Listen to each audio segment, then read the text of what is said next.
Hello there, Cerebrum17 once again. This is my Legend of Korra Extreme Difficulty video walkthrough. This is Chapter 6, it is entitled Spirits Rising, and this is probably one of my least favourite levels on the game. Not only is the scenery very repetitive in spite of it looking quite nice, but it's just one of those areas that never really gelled with me. I assume it's from the fiction. I believe it's something along the lines of the spirit world or whatever they call it. But you fight a lot of these spirits which I don't like. They remind me of the Hollows in Bleach, which were essentially, you know, where all the new artists come and draw a bunch of shit things because the good artists are busy building characters, and we'll fight those for a while. Just stupid looking generic crap is what I thought most of the Hollows were in Bleach, and it's nice to see that Korra has something of the equivalent of it. Oh no. Look at the sky. But on this mission, Really wrong here.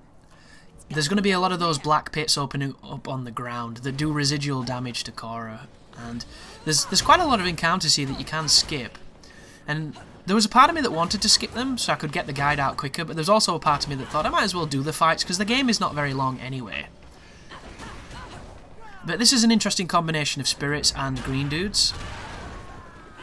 Not something they do too often, but this is an example of when the spirits are quite fun, because there's not an absolute bukkake fest of them just buffeting your face. Watch out for him as well. When he glows red, he's either going to do the big ground slam or he's going to go under the ground and uppercut you. They have this weird teleport shoryuken, which is kind of dangerous. But I definitely think this is one of the levels where you feel what you're doing, and I think it's because it's just, there's nothing much to this one. It's just this linear progression of identical scenery, and a lot of the other ones have been the same, but because they were diverse in what they let you break, and you know, the occasional bits of platforming, it was easier to forgive just the substandard level design. Yet on this one, aside from the rocks, it's straight up combat, and it's combat against an enemy that you're either going to enjoy fighting or you won't. Now, that being said, I really do like the big guys as much as the camera kills those fights. I do think they're very fun. Oh, speaking of, here's one now. So, this is where the camera dies. It's hilariously bad against these enemies. When there's two of them. When there's one of them, it's perfectly fine. The way to fight this guy is very simple. Attack him with basic attacks, then counter him. The counter is going to do big damage. Whenever he glows red and finishes his attacks, chances are there's going to be those spirits coming out of the ground to uppercut you, because he seems to have this ability to make them. I have no idea how. You know, maybe he's kind of the queen bee of giant spirit men. I'm not entirely sure. But this move, it has to be said, how amazing is this? It's so much fun to fly on that crazy ball. It is my favourite mode of transport, and it does do damage to the environment, so you can break objects with it. But here is Steve Blum, or fake Steve Blums, and enemies are going to spawn while these fellas are alive, so you want to kill these dudes. When you hit them, they'll teleport away. They're the standard cowardly mage, and they fire those sperms at you, those crazy serpent missiles, which the last boss is going to fire at us as well. But once you get rid of them, it should end, and you'll notice when you kill them, you get that cloud of chi, or whatever it is. And that will give you a full heal, normally, especially if you're using the equipment that I'm using. A lot of people are probably wondering why I've not equipped the regeneration stuff, and why I don't have the maximum chi at all times, but sacrifice my life.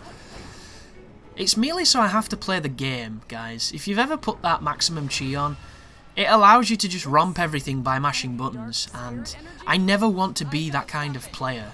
You know, I'm currently trying to pick up Street Fighter 4, and I'm playing Arcade Edition, which is a bad idea. I really need to buy Ultra so I can understand my character, how he exists now, because I'm of the understanding he's being massively nerfed, which is obvious.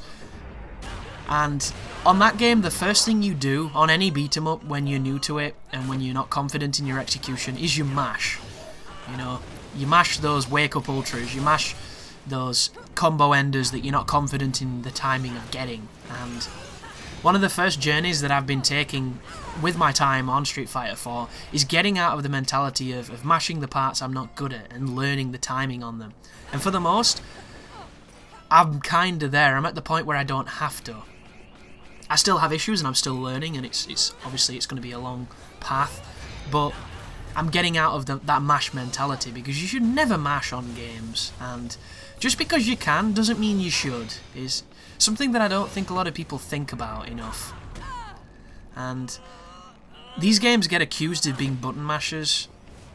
Like, even the most button mashery of button masher games, a la the Muso series and the Warriors of Orochi and all that trash, all of those games can be played without mashing buttons, as much as I like to mock them and call them button mashers. But even those, the ultimate, the axiom of button mashing, they can be played without mashing buttons, and all games can. So it's just that weird thing of, it's like a stigma that we've inherited from older games, like from when we were in the arcades and we were children and we didn't know what we were doing, so we were just mashing on all the buttons and watching the computer fight, thinking it was us, which we all did it, folks. We didn't have tons of money when we were in the arcades and when we were younger, so we had to do it. But it didn't matter, because we felt like we were playing and it was fun. But we've inherited that baggage, and a lot of games suffer from it. Like, a lot of people call Bayonetta a button masher, a lot of people call God of War a button masher. It's, to anyone who's, literate with those games, that entire notion of those games being button mashers is just the most obfuscating statement you can make. It's just trash.